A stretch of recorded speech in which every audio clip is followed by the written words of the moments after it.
Welcome back to another weekly Web3 Digest with me, Jake, the founder of Magnet. This week has been a very strange one. I feel like each week that's going by is becoming stranger and stranger, and we're seeing different things take place in this market that we did not expect. So it's an exciting time to be in crypto at the moment, not for the right reasons, but nevertheless, we have to move forward. And that's the purpose of the weekly Web3 Digest, just to give it to you raw, what is going on in this industry, not just market conditions, but other things as well. So that's enough of me talking. Let's get into the digest. So the first point here really relates to what I always talk about on these videos, which is that this industry is still growing regardless to market conditions. This is a great example. So Binance has partnered with Worldpay to integrate Apple Pay and Google Pay into its fiat crypto ecosystem. So Binance are allowing, or going to be allowing, people to pay for goods and services with Apple and Google Pay using their Binance balances. This is a great stepping stone towards adoption of spending cryptocurrency, and especially Binance, such a large exchange, arguably the biggest in the world.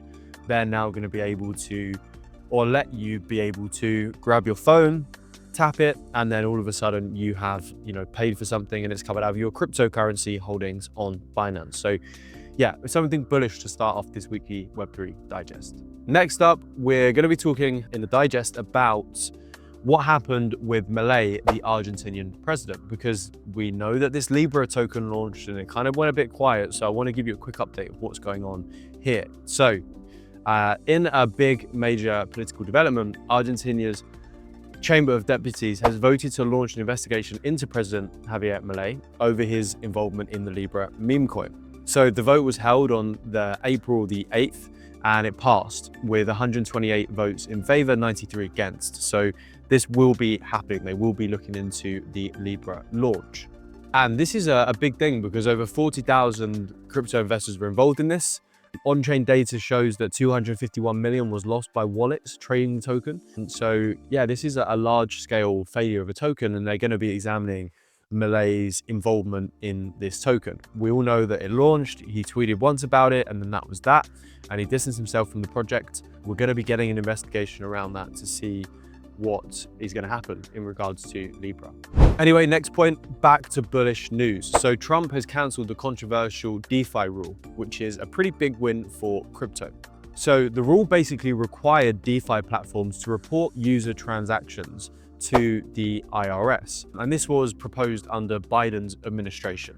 Whereas now, on April 10th, Trump has basically said that we're going to pull that rule away. So it's not going to be there anymore. So it's a win for crypto because, again, crypto is coming under a lot of scrutiny, DeFi activities, especially under Biden's administration. And Trump is already showing that he wants to go a little bit easier on crypto, and that you're not going to have to report certain DeFi activities to the IRS, which is a big win for anyone involved in the crypto industry. Another little update here. So someone has sold a CryptoPunk for a $10 million loss. And the surprising thing here is that, and it really goes to show something quite important, they basically bought it for 4,500 ETH and they sold it for 4,000 ETH. So you think, okay, he's taken a small 500 ETH loss, but it's not small. 500 ETH is a lot. But because of the decrease in the price of ETH since he bought this, it's led to being a $10 million loss. So although we've only lost 500 ETH, still got 4,000 back, because of ETH depreciation, we've basically seen a huge loss for this NFT trader. Now, ETH has massively underperformed in the last couple of years now. And for me, with so many good blockchains out there now that have proven that they can deal with scale better than Ethereum can, even though Ethereum is that kind of the one that stemmed all of this really for the industry. It's not quite in the category of Bitcoin in terms of relevance and importance to the industry.